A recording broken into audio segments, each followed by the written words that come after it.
Muy buenas tardes, buenas noches, buenos días, buenos mediodías. Bienvenidos al programa número 41 de La Grieta de lo Increado. Hoy contamos con la presencia del doctor emérito Fon Viegas. ¿Cómo le va? ¿Cómo anda, don Chinaski? ¿Bien? ¿Todo bien? Bien. Fon Viegas, ¿es verdad que usted tiene una ascendencia Fon? No. Le quedaría bien un Fon Viegas.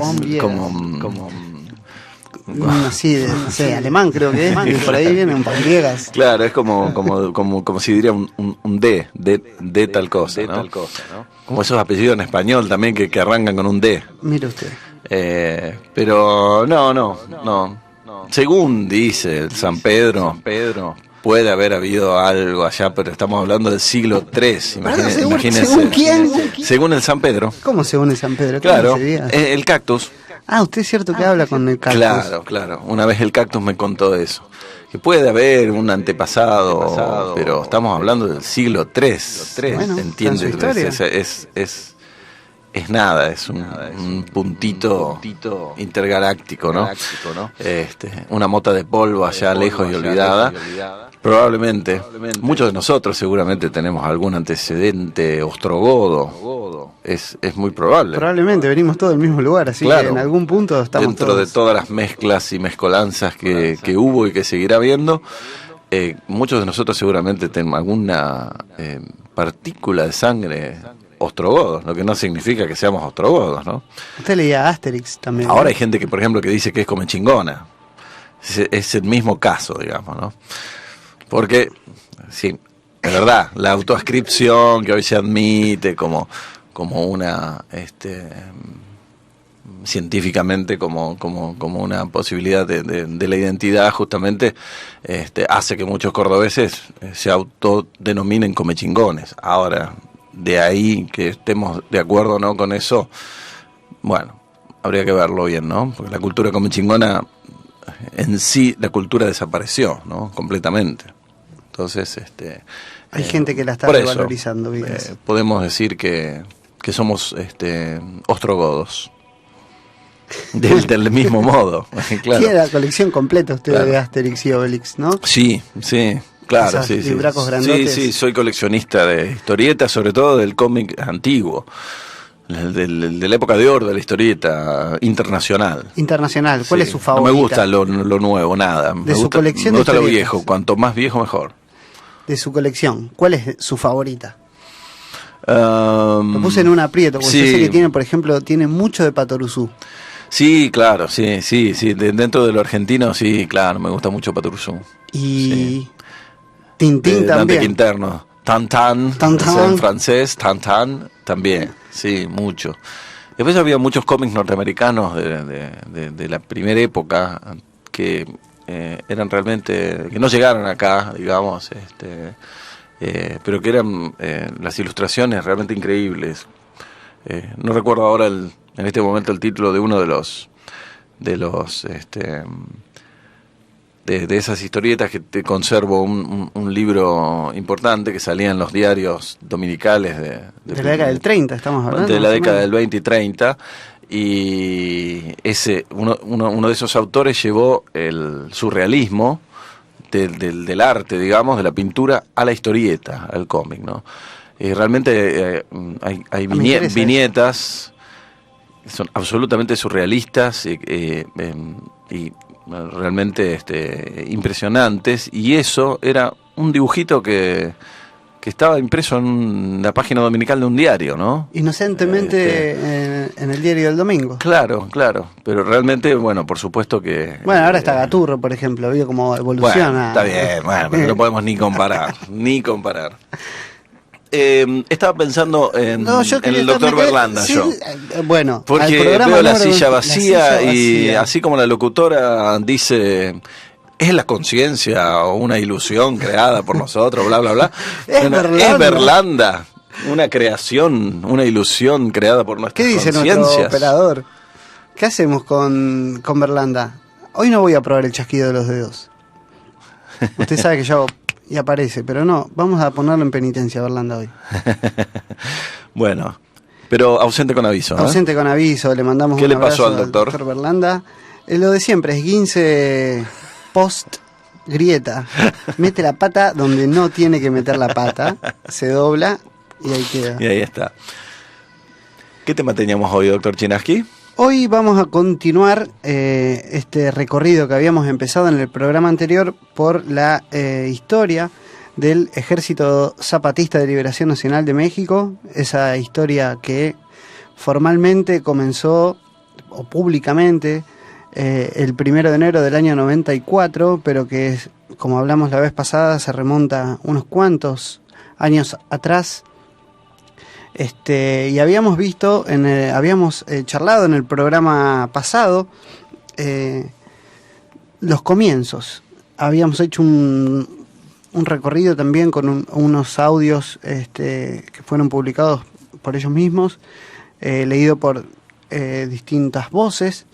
Y la idea para este programa, por eso lo tenemos a usted, Bonviegas, nos va a ya introducir en lo que pasó a partir de ese 1 de enero del año 94, allá en Chiapas, un hecho histórico de las últimas revoluciones que han sucedido en este mundo. Así es, para comenzar a hablar del alzamiento de este Ejército Zapatista de Liberación Nacional, tenemos que fijar nuestra conciencia justamente en la historia reciente de América Latina, los años 80 y 90, y hablar un poco de la América Latina, cómo estaba previo al alzamiento, ¿no? Ver un poco el contexto para comprender un poco de dónde surge, ¿no?, este subcomandante Marcos, esta guerrilla tan particular del EZLN, ¿no? En los años 80 y 90, las nuevas condiciones políticas y económicas en América Latina, como muchos recordarán, tienen como eje determinante la crisis y la desarticulación del Estado, que en los anteriores 50 años había sido un factor estratégico para el desarrollo de los países de la región, ¿no? La orientación económica llamada neoliberal, que se fue imponiendo a lo largo de los 80, va a producir una transferencia de recursos públicos y sociales a los grupos privados de mayor concentración y a las corporaciones y a los bancos transnacionales. La estatización de la deuda externa privada, que había sido contraída sin pasar por el control de los organismos públicos, en momentos en que los intereses aumentaron de un 6% a un 21% anual en dólares, va a implicar una especie de aspiradora, ¿no?, del norte, un traslado de recursos escalofriante desde el sur hasta el norte. En varios casos esos montos incluían deudas contraídas por empresas transnacionales en sus casas matrices. Por otro lado, empresas estatales incrementaron el traslado de rentas hacia esos grupos económicos concentrados, locales y transnacionales, en cifras millonarias en dólares, como todos sabemos, ¿no? Esto trajo para toda la región, para toda América Latina, un marcado déficit fiscal que sostenía la inflación y las hiperinflaciones que atemorizaron y que paralizaron a pueblos enteros posteriormente, ¿no? Un poco, algunas recetas neoliberales fueron más ortodoxas, otras menos ortodoxas, algunas fueron seguidas muy fielmente, por ejemplo Argentina, Bolivia y Chile. Otros países la siguieron, pero con menos concesiones, como por ejemplo Brasil, México y Venezuela. Una vez finalizada, digamos, esta demanda descomunal financiera que necesitó Estados Unidos para cubrir su guerra de las galaxias, con lo cual un poco también gracias a nosotros pudo derrotar de alguna manera a la Unión Soviética, digamos, se pasó a este tema de las privatizaciones en gran escala, ¿no?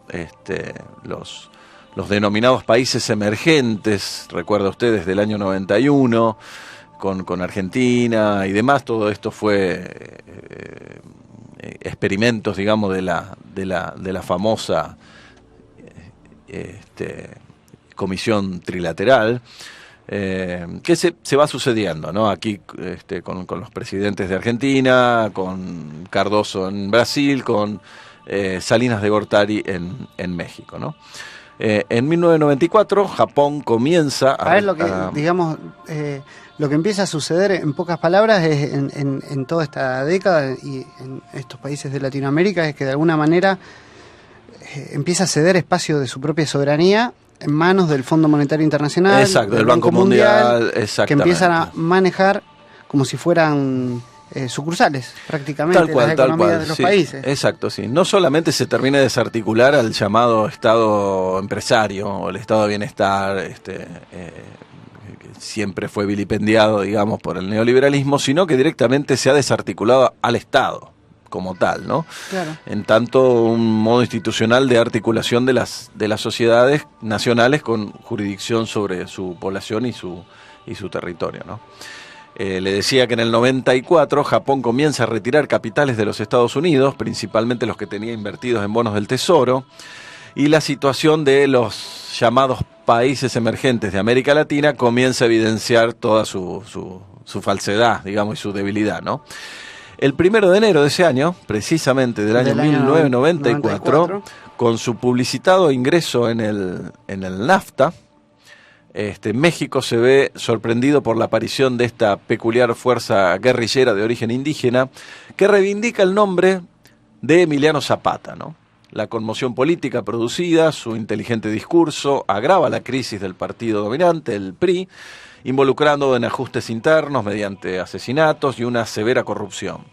Una nueva suba de intereses por parte de Estados Unidos para evitar el drenaje provocado por Japón, que se llevó... O sea, Japón empieza a sacar plata sacaba capitales. de Estados Unidos. Estados Unidos siempre... De algún lado se tenía que agarrar. Siempre nosotros. Exacto. Entonces, Estados Unidos siempre ¿qué hace? Aumenta las tasas de interés y todos los países endeudados de América Latina es como si fuese una aspiradora tipo Pac-Man de dólares. Exacto. Eso fue cuando el famoso en su momento el efecto tequila. Exactamente. Que vivimos acá en Argentina. Sí señor. A partir de esta nueva suba de intereses, entonces, para evitar el drenaje japonés,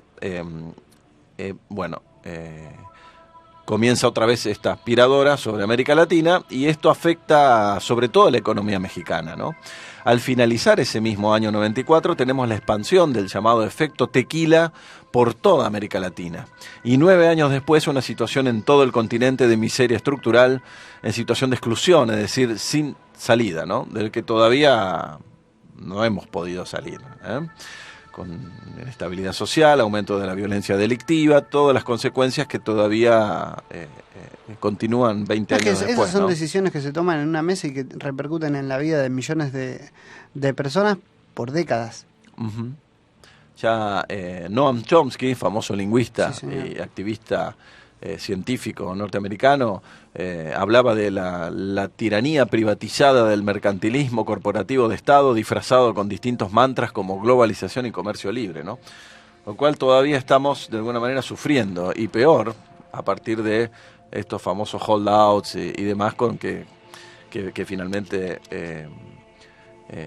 el propio Estado argentino una y otra vez vuelve a tratar de zafar deudas internas a partir de estos grupos financieros, ya sean estatales de otros países o fondos privados, ¿no? Hay un librito, perdón, entre paréntesis, que se lo recomiendo a todos los que nos están escuchando y que están muy interesados en este tema, un libro de Noam Chomsky, que se los recomiendo, es muy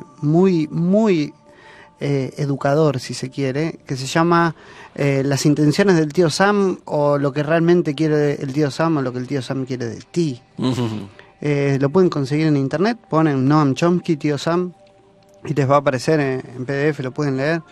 Se los recomiendo que lo lean. Perfecto. Tras la caída entonces del muro de Berlín, ¿se acuerdan? El supuesto fin de la historia, ¿se acuerda aquel economista neoliberal que había publicado ese libro, Francis Fukuyama, El fin de la historia, ¿no?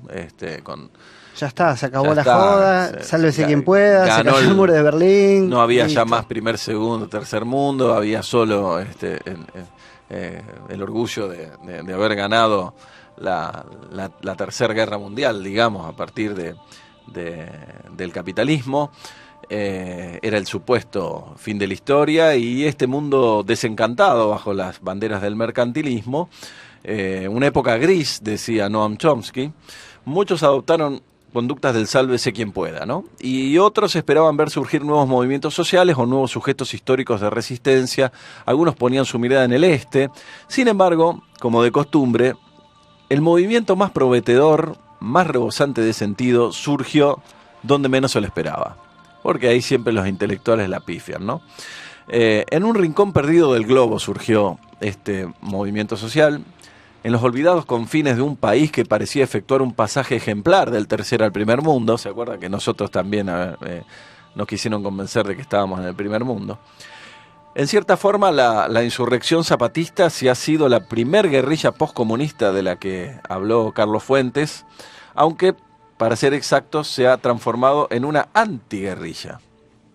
A ver, ¿cómo No es eso? hay precedente en la historia de un grupo armado que ha tomado las armas como último recurso para pelear por la vida, que se ha preparado para ello durante más de 10 años y a los 12 días de combates se autoobliga a no usar más las armas para acatar el mandato de la sociedad que le pide en una histórica marcha, el 12 de enero de 1994, luchar juntos contra la guerra y por la construcción de espacios políticos que garanticen el cumplimiento de las demandas zapatistas. Y así se inicia la primera revolución antineoliberal del mundo después de este triunfalismo, digamos, de todos los años 90, ¿no?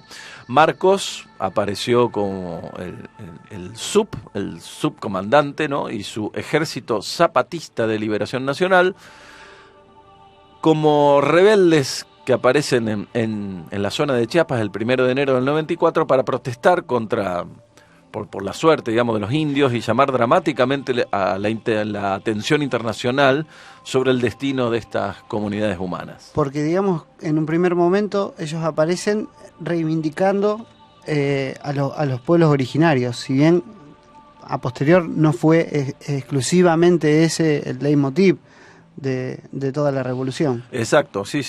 En principio se tomaron poblaciones de San Cristóbal de las Casas, Altamirano, Las Margaritas, Ocosingo, Chanal, Huixtán, ¿no? Todos estos pueblos de la zona de Chiapas en México son tomados por los indígenas rebeldes, y el Comité Clandestino Revolucionario Indígena hace pública su declaración de la Selva Lacandona, ¿no? Con la que declaran la guerra al mal gobierno, ¿no? Aparece este concepto del mal gobierno, sería el gobierno federal de México, el de Carlos Salinas de Gortari, el Menem mexicano, ¿no?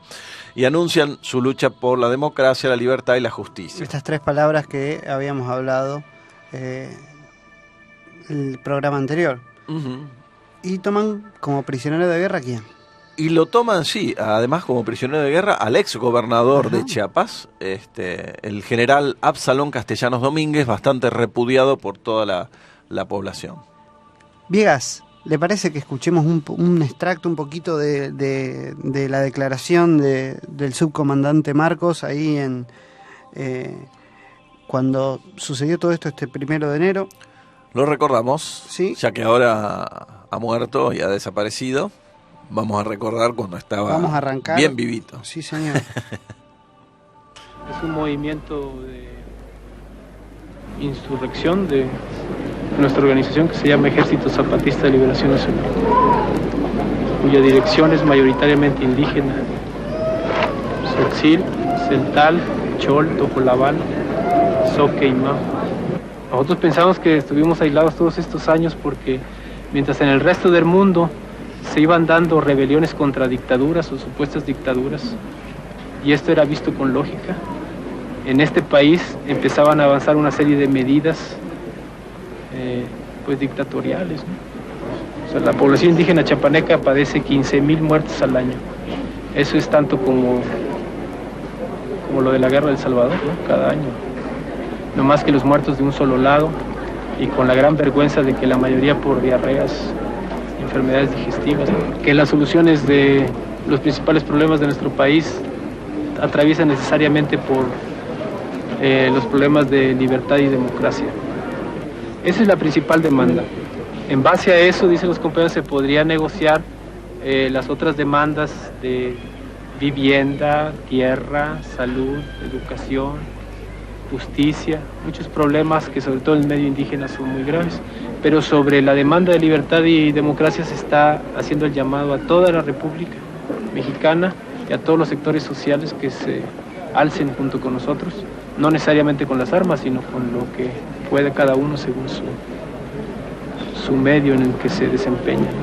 No hay en el movimiento, en la Organización de Ejército Zapatista de Liberación Nacional, una ideología perfectamente definida, sin el sentido clásico del marxismo-leninismo, del socialcomunismo, del castrismo. Pues. Hay más bien un punto común de enlace para los grandes problemas nacionales, que para un sector u otro coinciden siempre en el de falta de libertad y falta de democracia. Del comité directivo, el comité clandestino revolucionario, que es el que da las órdenes, cuando ellos consideren que se cumplió el objetivo pues de esta toma, ordenarán la retirada, pero no es su propósito mantenerse en la ciudad. Las causas que originan este movimiento son justas, son reales. En todo caso podrán cuestionar el camino que se eligió, pero nunca las causas. ¿Cómo impactan los fenómenos culturales en nuestra sociedad? Reflexiona con nosotros en La Grieta de lo Increado.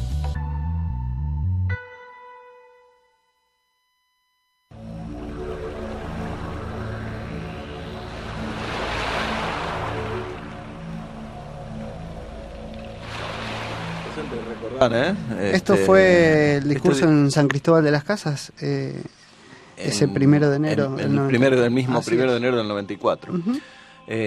Así es como este personaje misterioso, con ese pasamontañas, que muchos lo recordarán, que se destapaba su rostro. En realidad ahora Marcos nos dice en la carta de despedida que originó justamente estos 2 programas últimos de La Grieta, que Marcos no existió nunca, ¿no? Es decir, han sido muchas personas. Él mismo dice que es un holograma en realidad, porque lo importante es la comunidad y no un supuesto ejército vanguardista. Bueno, él mismo lo decía, ¿no? En los términos de las viejas guerrillas, digamos, marxistas-leninistas, ¿no? Marcos es el primero en teorizar la articulación entre la lógica de la mundialización y la marginación de todos los pobres y diferentes del sur. Y en ese sentido se adelantó a todos los demás congresos y a todas las manifestaciones contra la globalización que se fueron realizando desde entonces, ¿no? La de Seattle en 1999, se adelantó a la reunión de Davos en el 2000, la de Porto Alegre en el 2001, ¿no? Las denuncias del EZLN no solo se circunscribieron a la situación miserable de los indios de las comunidades de Chiapas, sino también además, claro, y como consecuencia... Es lo que le decía antes, ¿no? O sea, si bien arranca con una reivindicación de la situación que estaban viviendo, particularmente en México, aunque también en el resto de Latinoamérica, los pueblos originarios, después fue...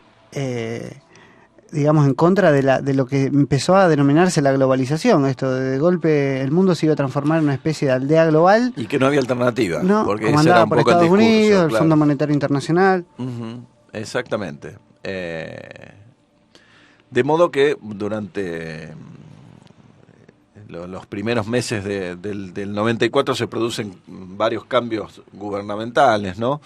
Mientras existe, digamos, negociaciones, ¿no? Hay un alto al fuego y hay distintas negociaciones. Lo interesante también del fenómeno es que Marcos, para su lucha, justamente se valió más de las armas, que las va a deponer rápidamente.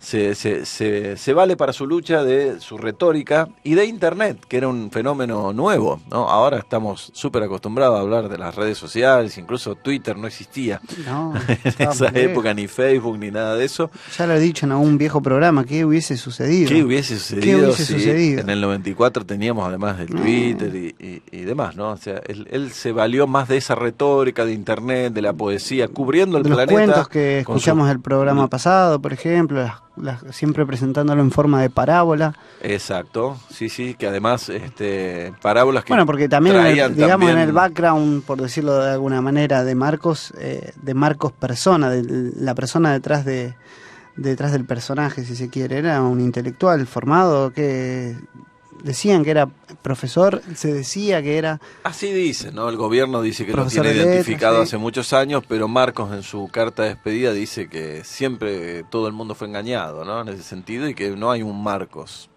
sino que siempre fueron distintas personas.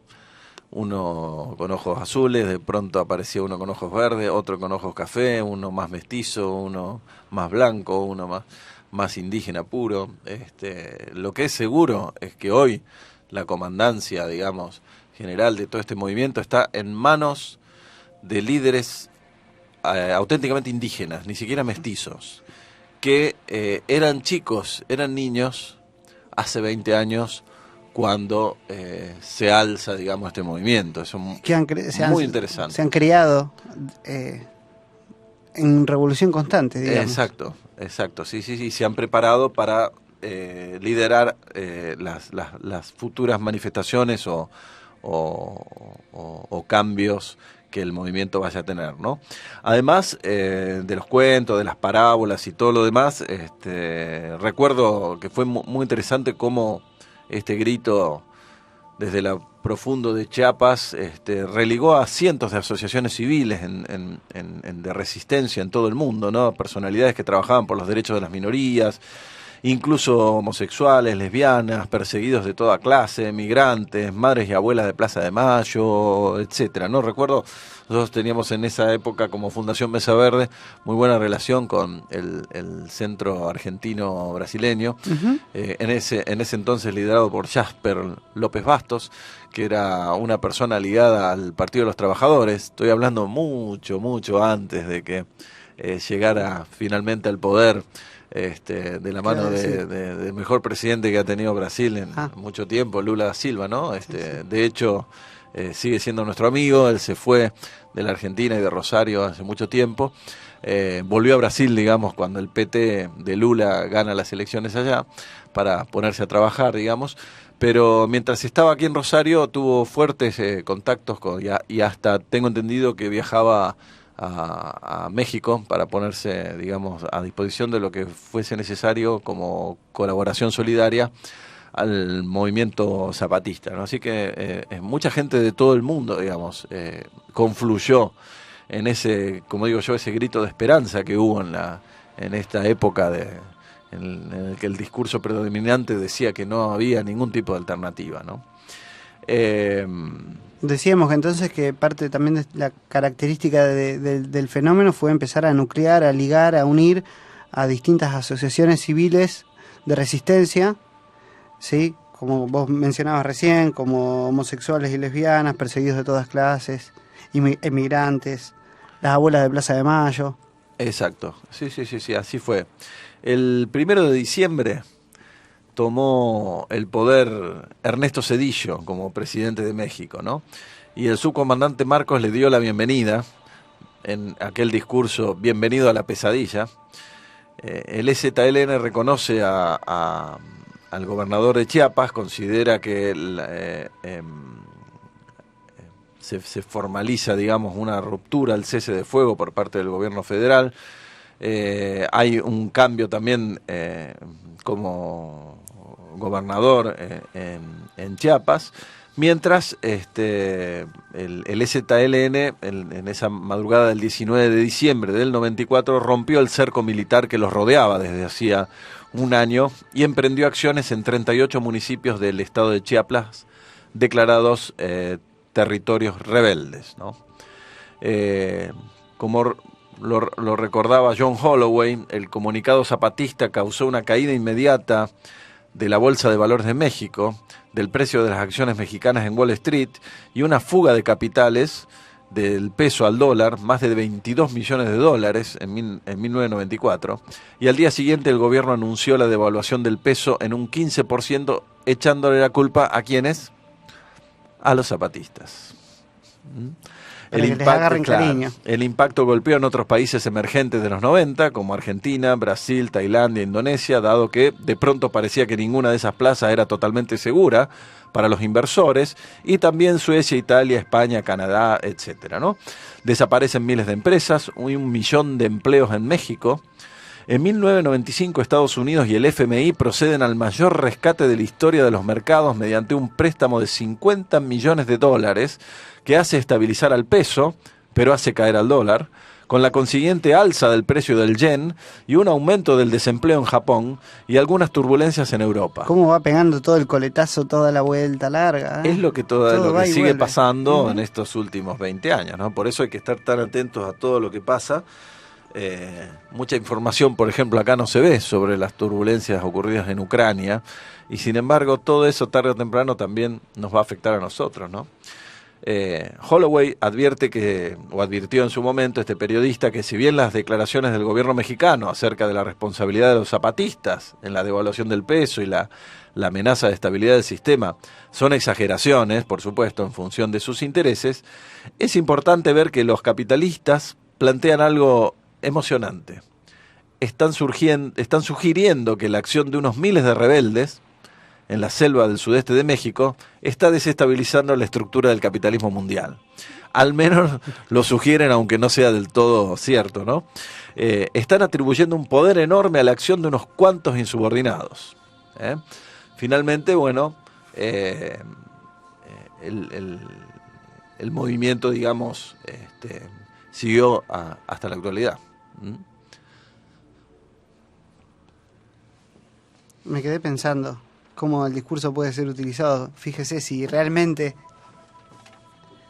solo 1000 personas pueden hacer desestabilizar por completo toda la economía mundial, y por el otro lado eran unos cuantos locos perdidos ahí en Chiapas. Así es. ¿Sí? ¿Cómo puede, digamos, el discurso utilizarse? Uh-huh. Así es. Porque si eran unos pocos locos, fíjense que esos pocos locos, entonces el poder que tenían.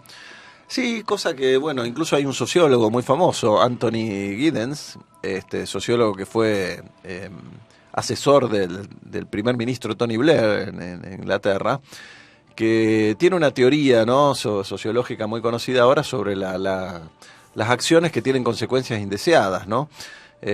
Por lo cual a veces se dice que la estructura es tan fuerte que las acciones individuales no pueden realmente hacer cambios trascendentales o importantes, pero esto no es así, ¿no? Incluso claramente acciones, digamos, que conocemos nuestro inconsciente muy bien a partir de Freud y demás, acciones irracionales a veces que no están pautadas con base a una determinada racionalidad, pueden producir un encadenamiento de hechos inimaginable que puede incluso producir cambios importantes en una estructura mucho mayor. Así que quién sabe, ¿no?, si pequeños movimientos puedan producir grandes cambios también de aquí al futuro, ¿no? Lo que hablamos la semana pasada, en el mediados de los 80, eran 4 los LZLN, que todavía no era llamado así. Claro, es verdad. Eran apenas 4 personas.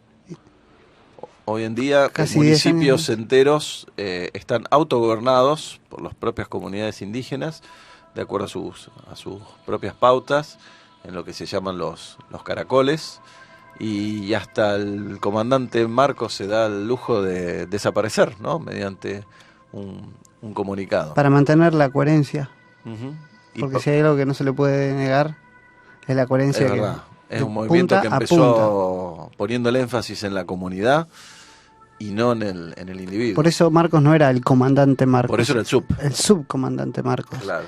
Vamos a ir a escuchar un poco de música, ¿le parece? Claro.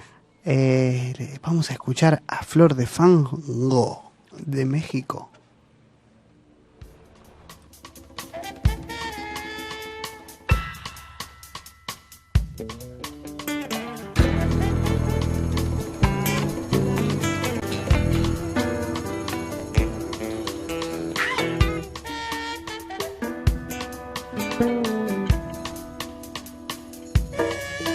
Caballo.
cómo impactan los fenómenos culturales en nuestra sociedad? Reflexiona con nosotros en La Grieta de lo Increado.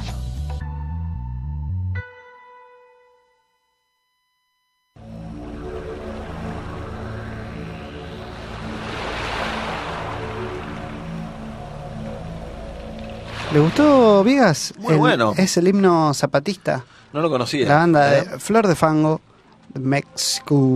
Me acuerdo de aquel tema de El Señor Durito y yo. El de León de León Gieco. Gieco. Sí. Es interesante. Después por ahí sí lo podemos buscar. Bueno, ¿se acuerda que usted había dicho de traer corridos para pasar Claro. este himno Algunas rancheras. del Ejército Zapatista de Liberación Nacional? Fue tomado un corrido de la Revolución Mexicana. Se llamaba Carabina 3030. Adaptada a la letra, por supuesto. Ah, perfecto. O sea que también tiene su historia de otras revoluciones. Muy bien. La revolucha.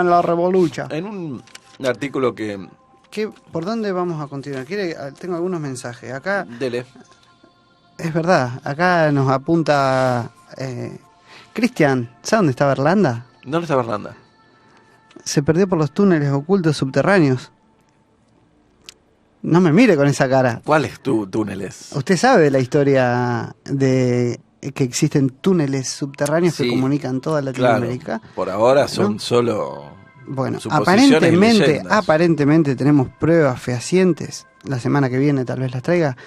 En estos momentos, el doctor Néstor Fabián Berlanda se encontraría en la puerta de uno de ellos, a punto de traspasar por primera vez por un ser humano.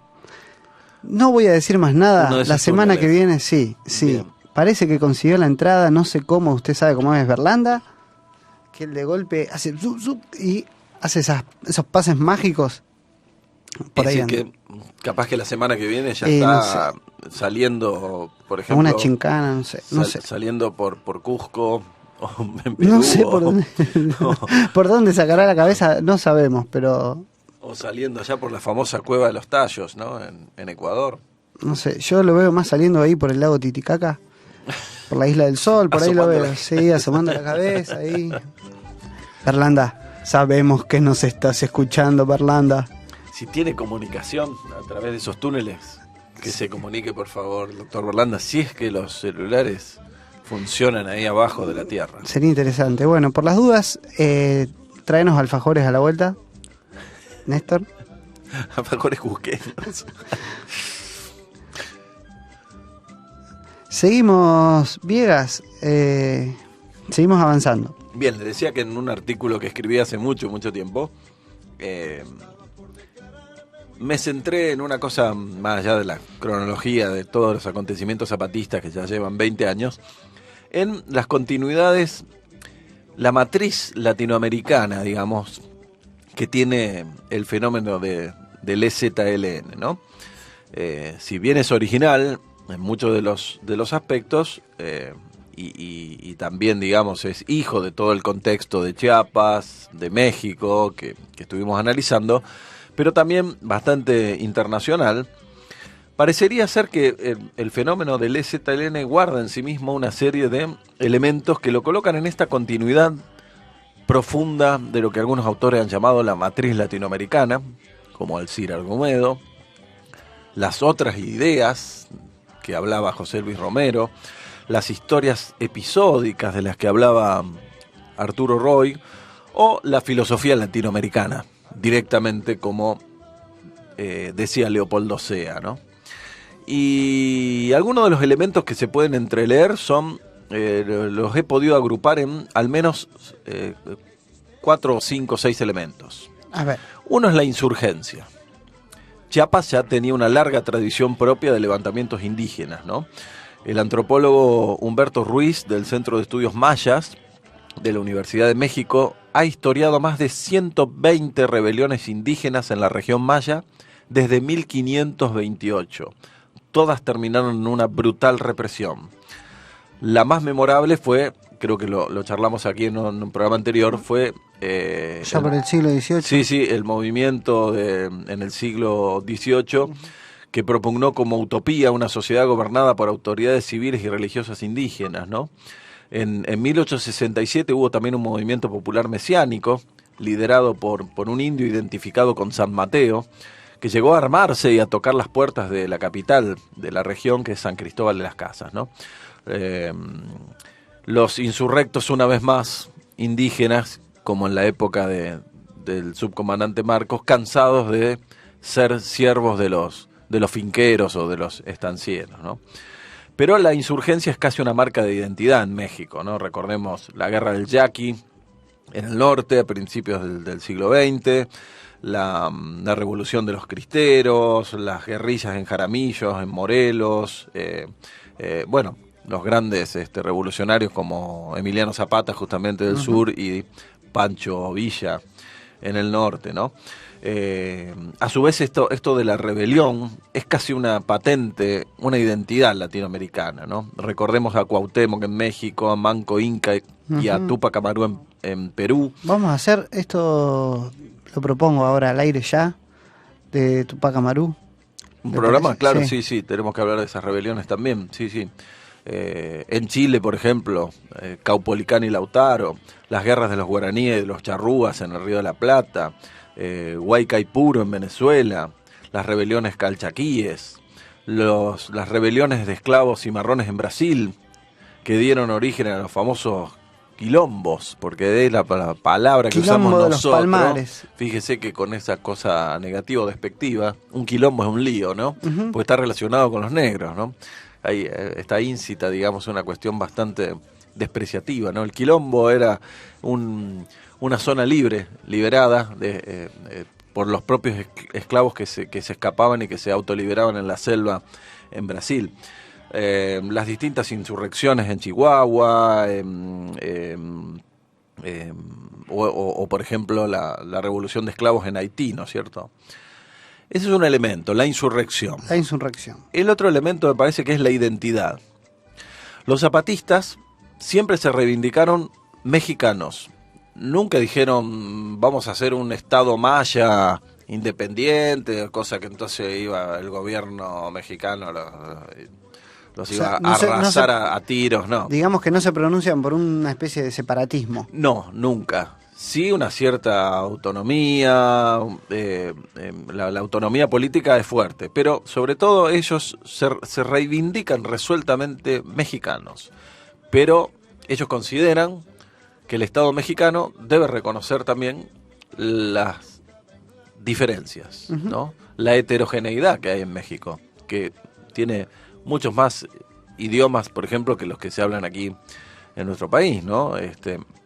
El reconocimiento, lo que se pedía era la penalización del racismo, la educación bilingüe, el reconocimiento de formas de democracia comunitaria, ¿no? El derecho tradicional. Sí, el derecho tradicional. Sí. Exacto. Es decir, que buscan combinar, o siempre buscaron combinar, lo comunitario y lo nacional, la identidad étnica y la nacional, la indianidad y la mexicanidad, sin confundirlas,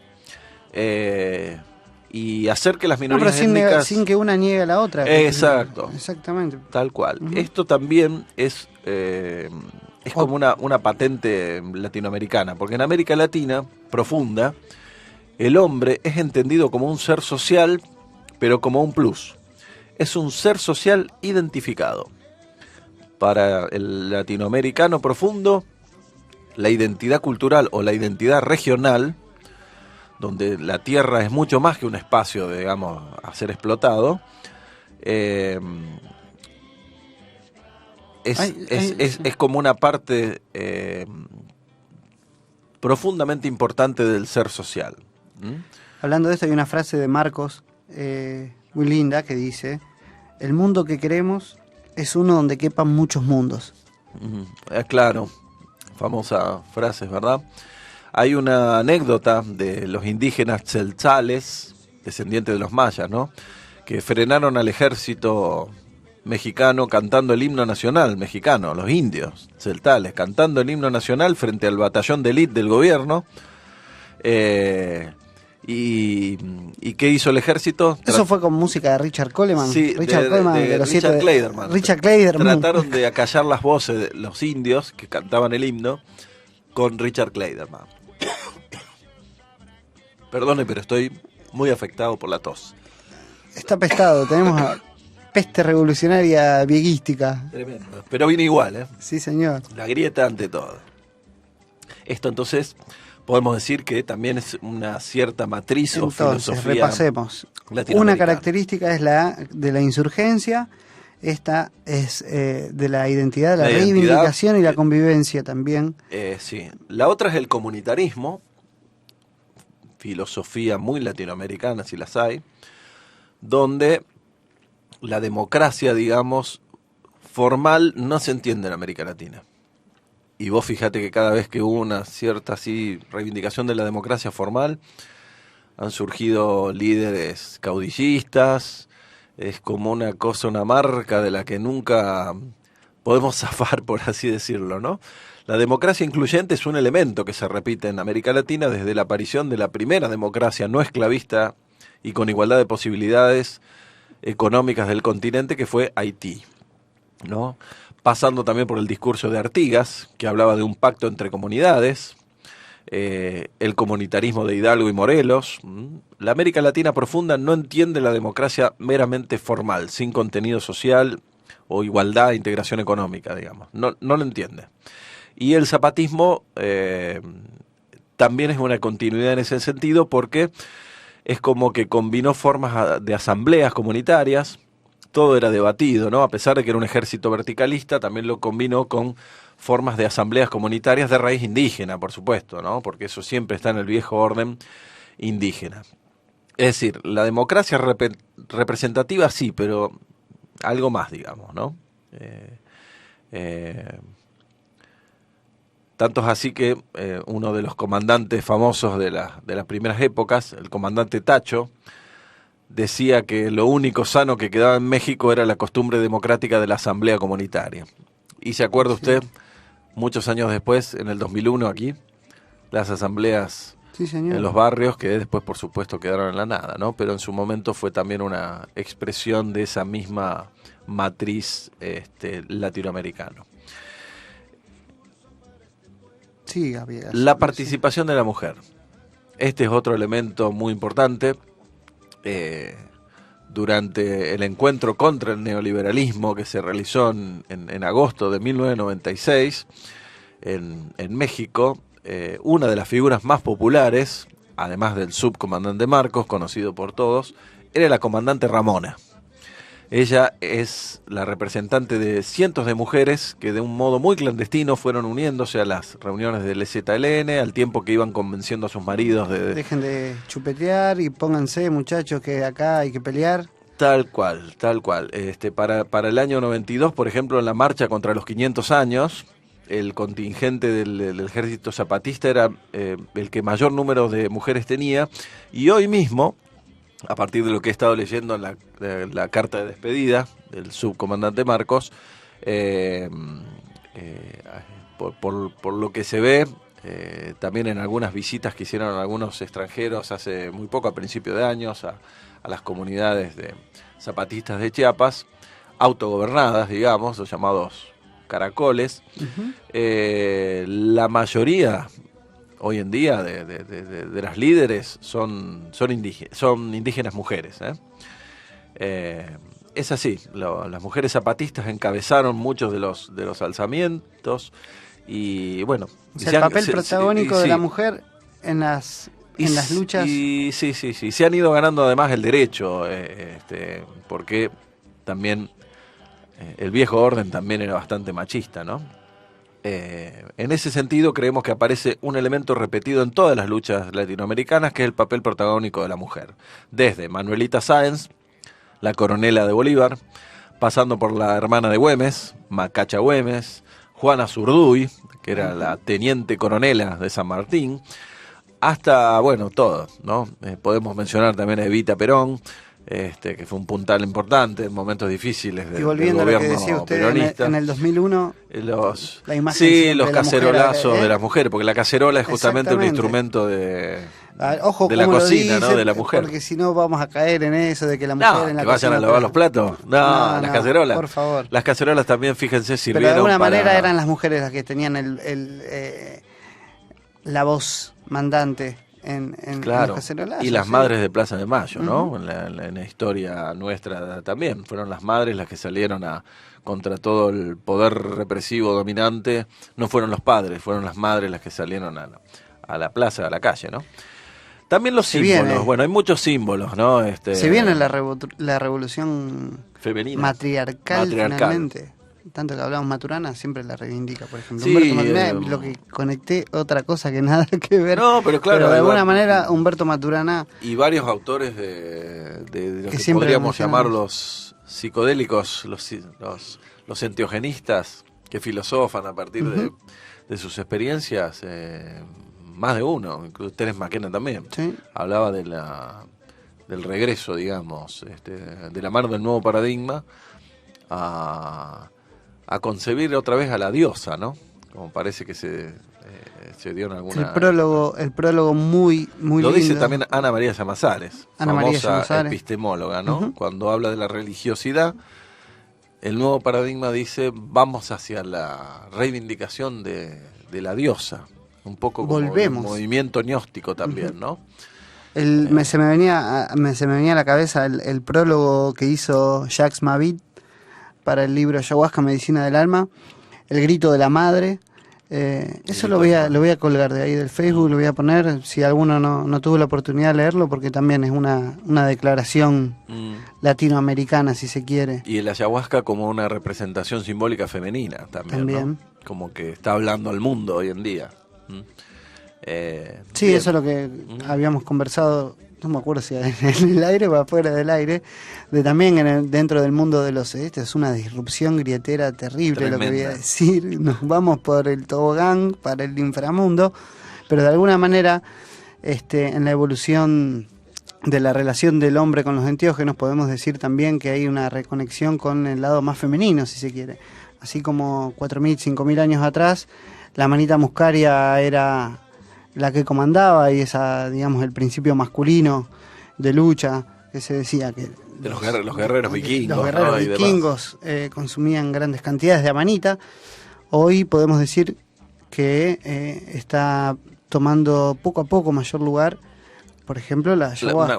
Una conciencia más relacionada con el mundo de lo natural, los ciclos femeninos. Con y la demás. tierra, que es la que está padeciendo en este momento. Que es la que está padeciendo. Por eso decía, el grito de la madre, ese prólogo fantástico. Exacto. Emocionante que hizo Mavit. Es verdad, para releerlo, sí. Sí. Lo voy a compartir ahora, después cuando llegue para casa lo voy a poner. Perfecto. Hablábamos de símbolos, ¿no? El pasamontañas, un ahora vamos a los símbolo. La utilización de Zapata, ¿no? Ejército zapatista, ¿no? Marcos dice usar un pasamontañas para demostrar que solo es uno más, un combatiente más, igual a cualquier otro. Todos tienen básicos, ¿sí? pasamontañas, así que no se sabe. Porque no importa el hombre. No importa la individualidad. Exactamente. Y hay un detalle también antropológico muy interesante, ¿no? Los mexicanos desde niños han sido expuestos a estos famosos héroes enmascarados, ¿no? Eso está muy en la cultura popular mexicana. De los luchadores, exactamente. Y por otra parte también llevaron la figura de Zapata a más allá de un vanguardismo revolucionario, sino que la referencia central es Botán Zapata. Botán es una figura tutelar, es una deidad, un personaje mítico que viene de los dioses mayas antiguos, que se habría reencarnado en Zapata y a su vez ahora se habría reencarnado nuevamente en el ejército zapatista de liberación nacional, ¿no? El tema de los símbolos, esto también suena muy propio de la matriz latinoamericana. Y finalmente el aprovechamiento de ideas y tecnologías foráneas, reformulándolas y adaptándolas a los propios valores culturales, ¿no? En este caso, bueno, no fue una guerra tanto de balas, aunque hubo muertos y hubo sangre, siempre sangre indígena, pero fue también una guerra, digamos, de palabras, ¿no? Y de internet, Entonces, de alguna manera, así como Mariatti decía en Perú que había que traducir el marxismo al quechua, o Martí en Cuba decía que la universidad europea tiene que ceder a la universidad americana, que había que, decía Martí, que acá, más que Roma y Grecia, que se ven todos los manuales de la primaria y la secundaria, tendríamos que conocer al dedillo los incas y los aztecas, ¿no? Que son nuestra Roma y nuestra Grecia. Ya lo decía Martí, no le dieron mucha bola hasta ahora.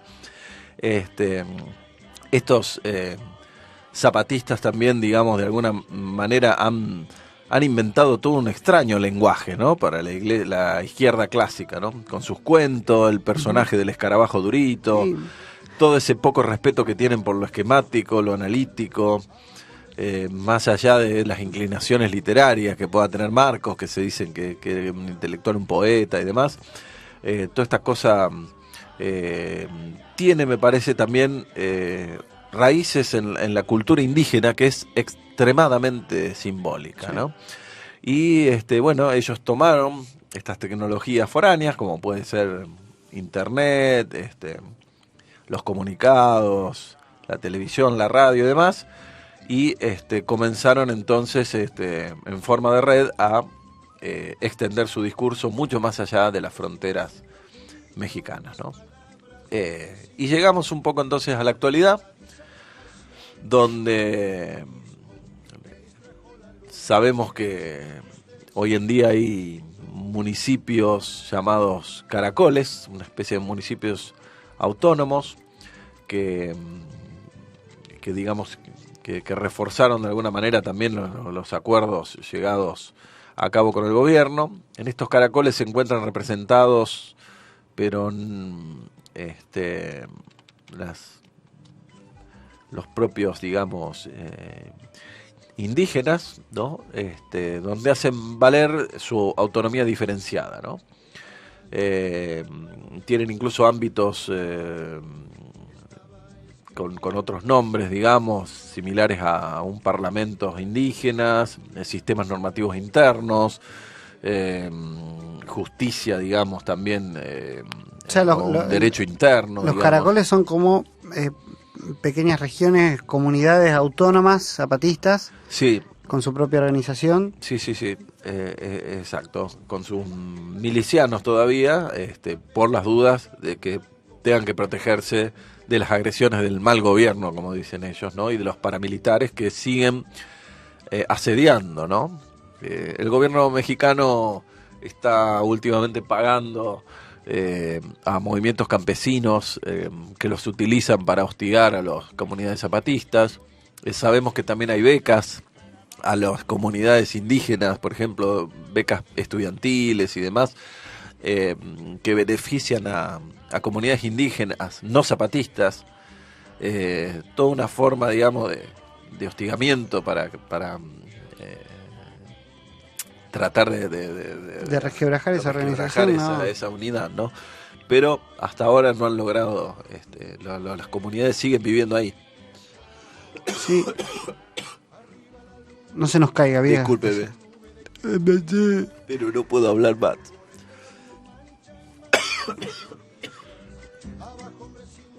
Solo tengo tos para ofrecer y mocos. Mocos revolucionarios. Exactamente. Se nos está acabando la hora. ¿Quiere que dejemos acá y terminemos de cerrar el programa que viene? ¿Le parece, Viegas? Me gustaría que nos cuente algo acerca de esta despedida de Marcos. La despedida de Marcos, tenemos para... Tenemos un minuto para... No sé si vamos a ver... Con el discurso de despedida, entonces. Al Cristian lo vamos a así en vivo y desorganizadamente. Los últimos 4 o 5 minutos puede ser de ese audio largo que pasé, que es, digamos, el discurso final, cuando Marcos anuncia su... Eso fue hace 15 días. Hace unos días atrás. ¿Cómo? ¿Por machistas? Nah, no lo creo, si yo nunca.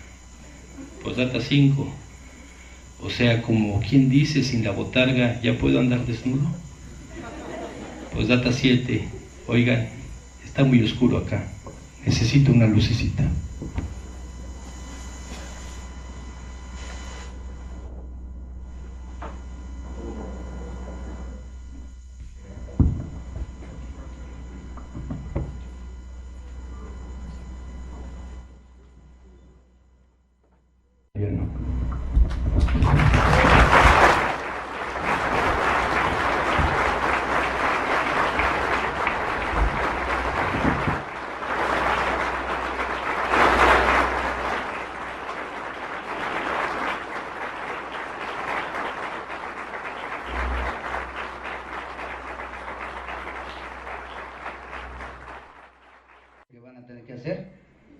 entonces, o a preparar sus cositas. Entonces, eso es lo que queremos, decirles, y las mil gracias, pues, por la que llegaron hasta aquí en la realidad, compañeros y compañeras. Gracias.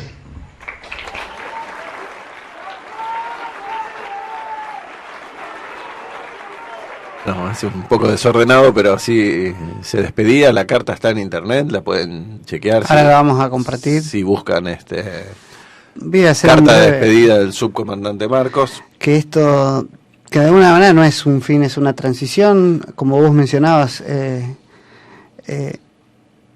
la lucha continúa en manos de los... Un nuevo símbolo, ¿no? Un nuevo recurso simbólico, que es decir que Marcos nunca existió, que es un holograma, que fueron muchas personas, que lo que importa es la comunidad, que ahora se autogobierna y se autogestiona.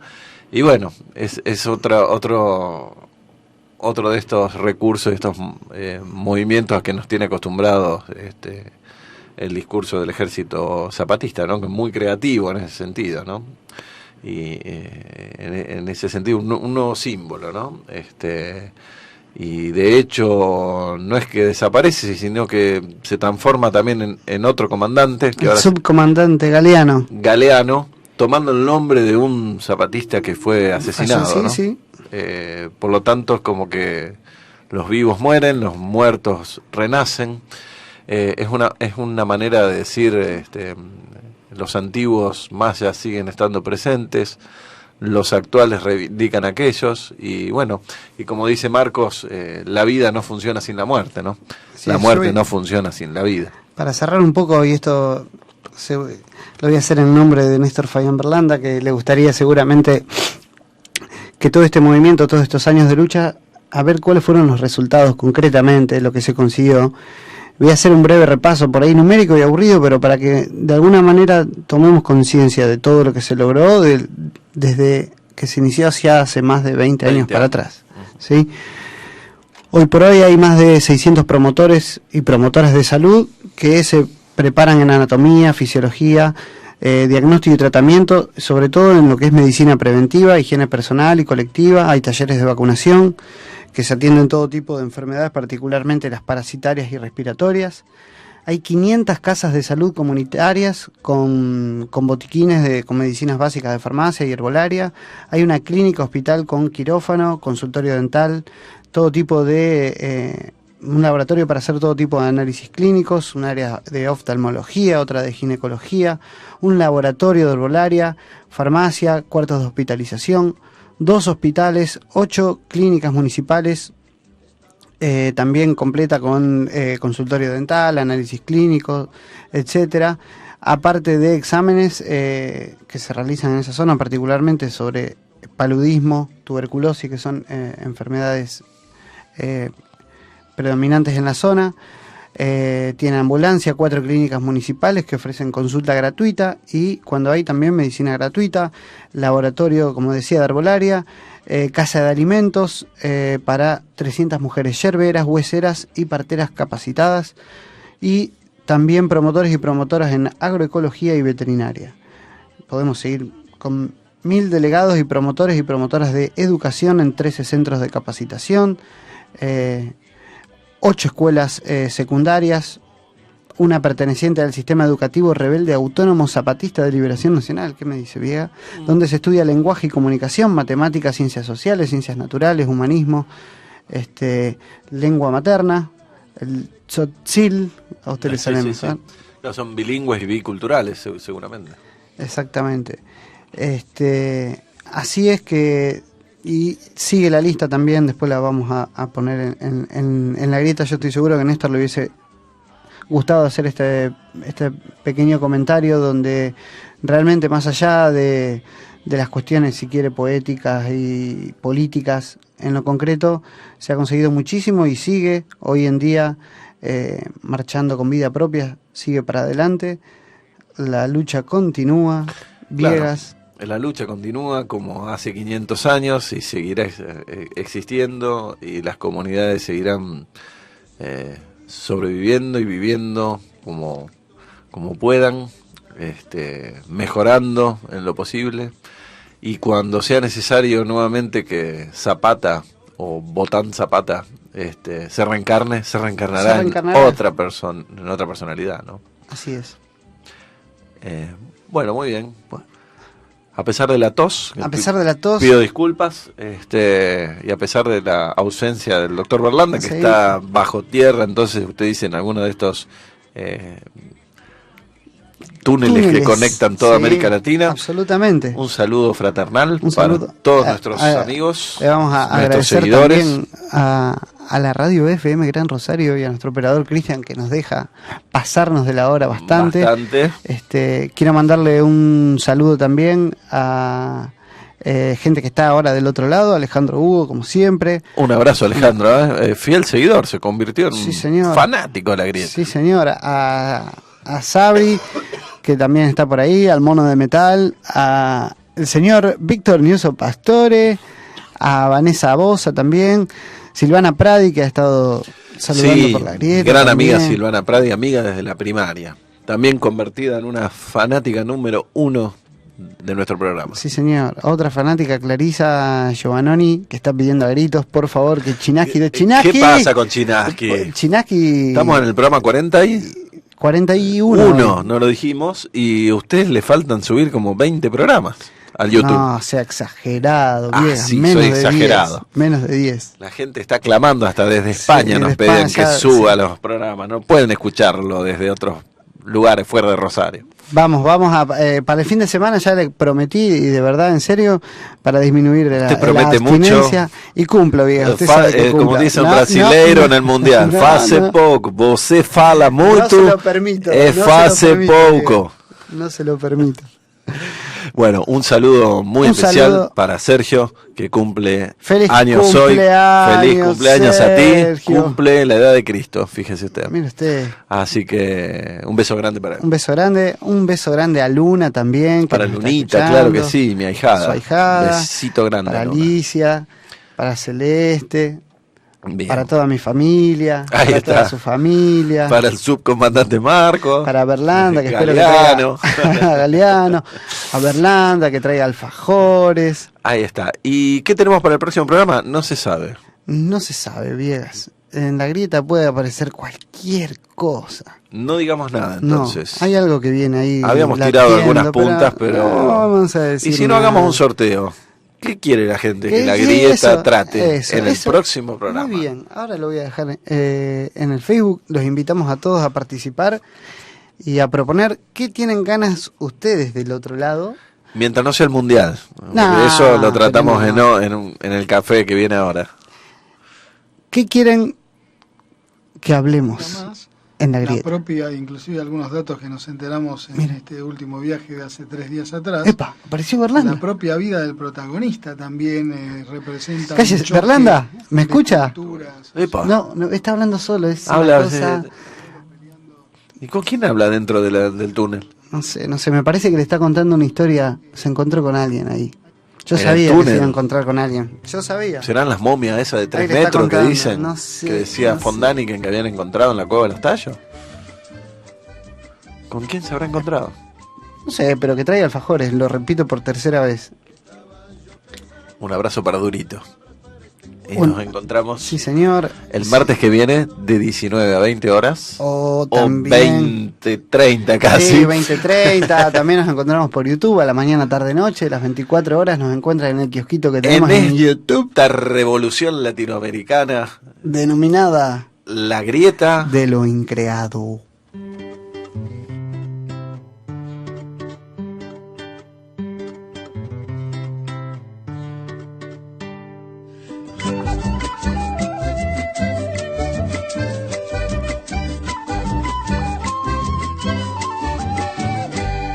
Estaba yo pensando en unas palabras para este encuentro. Estaba escribiendo un discurso para este pueblo. Me distraje viendo a la luna, allá en las nubes, allá en el cielo.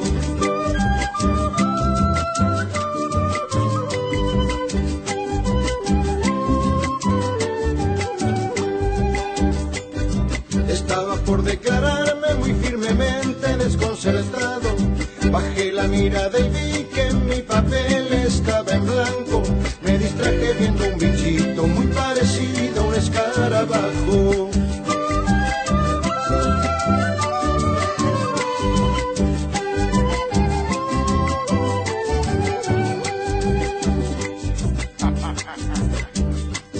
Yo soy señor Durito, no soy un bicho ni escarabajo. Yo soy señor Durito, héroe de niños y de ancianos. Con mi estirpe de caballero, clavo mi lanza de buen lancero. Ay, ay, ay, ay, me voy a volar. Y usted aquí, esclavo de andar. Ay, ay, ay, ay, me voy a volar. Y usted aquí, esclavo de andar. Hasta aquí llegamos hoy en nuestro viaje. Los esperamos la próxima semana para seguir adentrándonos en la grieta de lo increado.